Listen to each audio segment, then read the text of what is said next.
வணக்கம். புதுச்சேரியில் மிகவும் பிரசித்தி பெற்ற இருதய ஆண்டவர் பசிலிக்கா பேராலயத்தின் 117ஆம் ஆண்டு பெருவிழாவை புதுச்சேரி கடலூர் மறைமாவட்ட பேராயர் பிரான்சிஸ் கலிஸ்ட் கொடியேற்றி தொடங்கி வைத்தார்.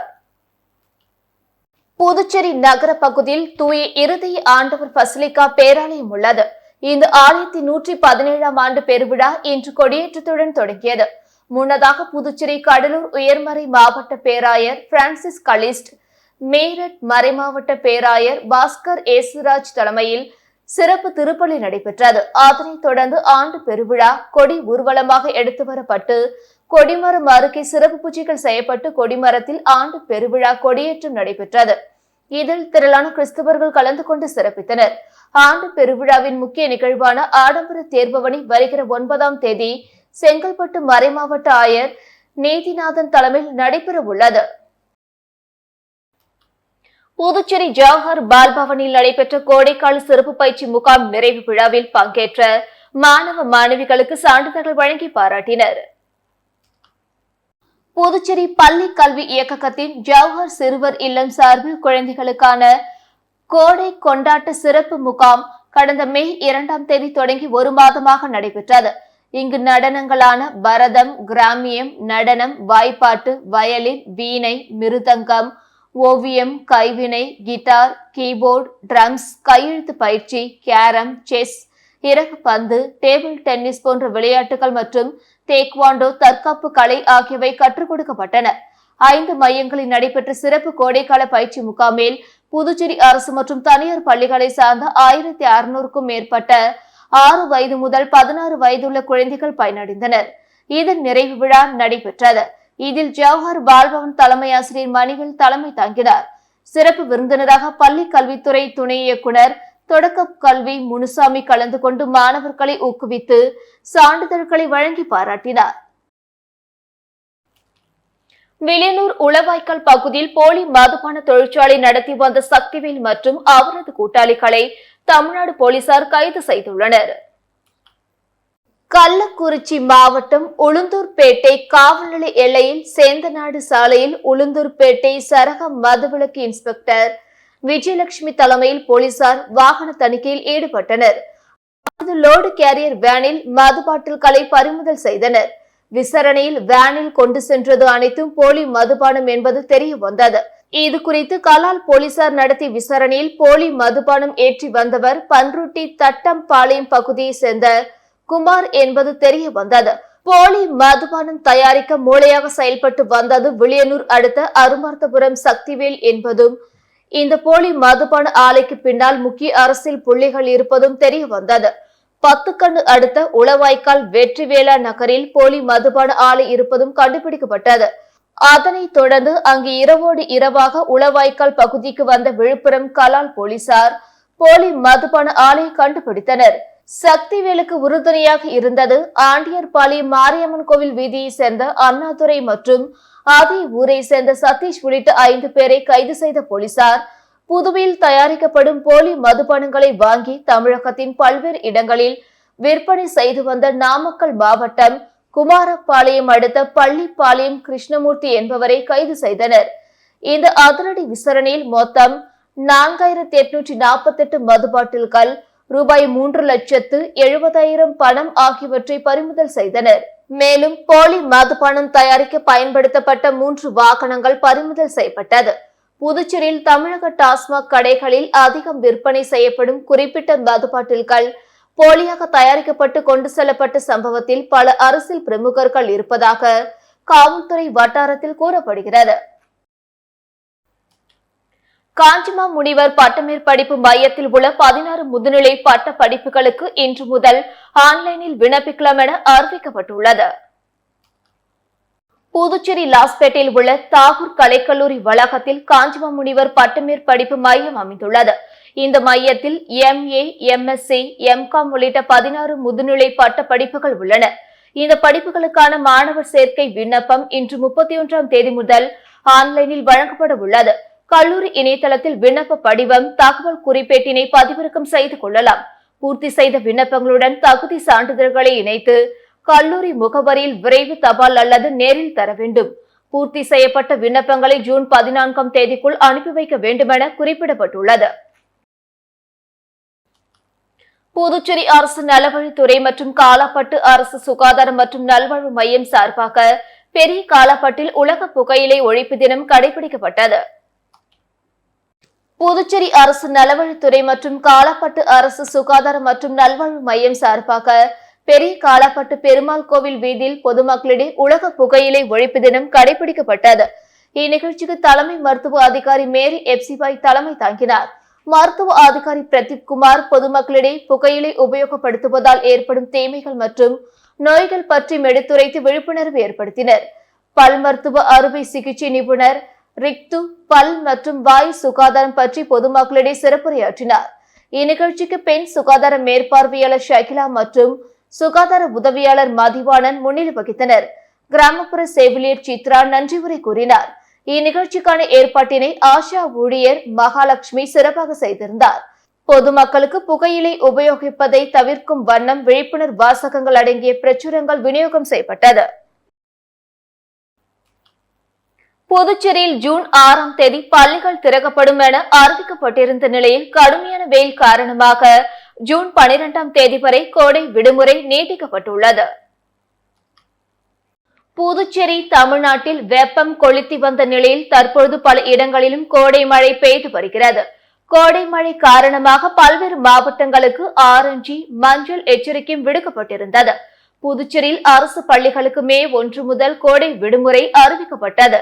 ஜூன் 6ஆம் தேதி பள்ளிகள் திறக்கப்படும் எனவும் அறிவிக்கப்பட்டிருந்தது. இந்நிலையில் புதுச்சேரியில் கொளுத்தி வரும் கடுமையான வெயில் காரணமாக பள்ளிகளுக்கு ஜூன் 12ஆம் தேதி வரை கோடை விடுமுறையை நீட்டித்து பள்ளி கல்வித்துறை அறிவித்துள்ளது. புதுச்சேரியில் ஜூன் 12ஆம் தேதி முதல் பள்ளிகள் திறக்கப்படும் அன்று 1 முதல் 12ஆம் வகுப்பு வரை அரசு பள்ளிகளில் சிபிஎஸ்இ பாடத்திட்டம் அமல்படுத்தப்படும் எனவும் பள்ளிகள் திறந்தவுடன் பாடநூல், நோட்டு, சேருடை, துணி மற்றும் தையல் கூலி வழங்கப்படும் எனவும் தெரிவிக்கப்பட்டுள்ளது. புதுச்சேரியில் இரவு நேரத்தில் சைக்கிளில் வந்த வாலிபர் அதனை ஓரமாக நிறுத்திவிட்டு மோட்டார் சைக்கிளை திருடி செல்லும் சிசிடிவி காட்சிகள் வெளியாகி வைரலாகி வருகிறது. புதுச்சேரி தட்டாஞ்சாவடி பகுதியை சேர்ந்தவர் டாக்டர் பாலகிருஷ்ணன் தனது வீட்டின் முன்பு சம்பவத்தன்று இரவு மோட்டார் சைக்கிளை நிறுத்தி வைத்துள்ளார். நள்ளிரவு அந்த வழியாக சைக்கிளில் வந்த வாலிபர் சைக்கிளை சாலையோரம் போட்டுவிட்டு மோட்டார் சைக்கிளை திருடி சென்றார். மறுநாள் காலை எழுந்து பார்த்தபோது மோட்டார் சைக்கிள் திருட்டு போனது அறிந்து டாக்டர் அதிர்ச்சி அடைந்தார். இதுகுறித்து டாக்டர் பாலகிருஷ்ணன் அளித்த புகாரின் பேரில் கோரிமேடு போலீசார் வழக்கு பதிவு செய்து விசாரணை மேற்கொண்டு வருகின்றனர். இதனிடையே சைக்கிளில் வந்த வாலிபர் மோட்டார் சைக்கிளை திருடி செல்லும் சிசிடிவி காட்சிகள் வெளியாகி வைரலாகி வருகிறது. புதுச்சேரியில் நீட் அல்லாத இளநிலை படிப்புகளுக்கு சென்டாக் இணையதளம் மூலம் 16,319 பேர் பதிவு செய்த நிலையில் அதில் 13,149 பேர் விண்ணப்பம் சமர்ப்பித்துள்ளனர். புதுச்சேரியில் நீட் அல்லாத இளநிலை படிப்புகளுக்கான விண்ணப்பம் சென்டாக்கில் கடந்த 8ஆம் தேதி முதல் பெறப்பட்டது. இதற்கான கால அவகாசம் கடந்த 22ஆம் தேதி வரை அளிக்கப்பட்ட நிலையில் பெற்றோரின் கோரிக்கை ஏற்று மே 31ஆம் தேதி வரை நீட்டிக்கப்பட்டது. இந்நிலையில் நேற்று வரை சென்டாக் இணையதளத்தில் 16,319 பேர் உயர் படிப்புகளுக்கு விண்ணப்பங்களை பதிவு செய்திருந்தனர். இதில் நிறைவு செய்த விண்ணப்பங்களை 13,149 பேர் சென்டாக்கில் சமர்ப்பித்துள்ளனர். விண்ணப்பிக்க இன்றைய கடைசி நாளாகும். எனவே எஞ்சியவர்கள் விண்ணப்பத்தை பூர்த்தி செய்து இன்று மாலைக்குள் சமர்ப்பிக்க அதிகாரிகள் அறிவுறுத்தியுள்ளனர். புதுச்சேரியை சேர்ந்த பெண்ணை சமூக வலைதளங்களில் அவதூறாக பதிவிட்ட நபரை சைபர் கிரைம் போலீசார் கைது செய்தனர். விருதுநகர் மாவட்டத்தை சேர்ந்தவர் PK விஜய் என்கிற துர்க்கைராஜ் யூடியூப் சேனல் நடத்தி வருகிறார். இவர் புதுச்சேரியை சேர்ந்த ஒரு பெண் மற்றும் பல பெண்கள் குறித்து சமூக வலைதளங்களில் அவதூறாக பதிவிட்டுள்ளார். இது குறித்து அந்த பெண் அளித்த புகாரின் பேரில் Puducherry cyber crime SP Bhaskaran உத்தரவின் பேரில் ஆய்வாளர்கள் தியாகராஜன், கீர்த்தி தலைமையிலான போலீசார் வழக்கு பதிந்து மதுரையில் தங்கியிருந்த துர்க்கைராஜை கைது செய்தனர். பின்னர் நீதிமன்றத்தில் ஆஜர்படுத்தி காலாப்பட்டு மத்திய சிறையில் அடைத்தனர். முருங்கப்பாக்கம் அருள்மிகு திரௌபதி அம்மன் ஆலய அர்ஜுனன் தபசு திருவிழாவில் முன்னாள் சேர்மன் ஆனந்தன் கலந்து கொண்டு அன்னதானம் வழங்கினார். புதுச்சேரி முருங்கப்பாக்கம் அருள்மிகு ஸ்ரீ திரௌபதி அம்மன் தேவஸ்தானம் 4ஆம் நாள் சான்றோர் குல மரபினர் நடத்தும் அர்ஜுனன் தபசு திருவிழா இன்று நடைபெற்றது. முன்னதாக காலை ஸ்ரீ திரௌபதி அம்மன், முத்தால்வராயர் மற்றும் பரிவார தெய்வங்களுக்கு சிறப்பு அபிஷேக ஆராதனைகள் நடைபெற்றது. அதனைத் தொடர்ந்து நண்பகல் 1500 பக்தர்களுக்கு அறுசுவை உணவு வழங்கப்பட்டது. இதில் சிறப்பு விருந்தினராக அரியாங்குப்பம் கொம்யூன் பஞ்சாயத்து முன்னாள் சேர்மன் ஆனந்தன் கலந்து கொண்டு சாமி தரிசனம் செய்து 1500 பக்தர்களுக்கு அறுசுவை உணவு வழங்கினார்.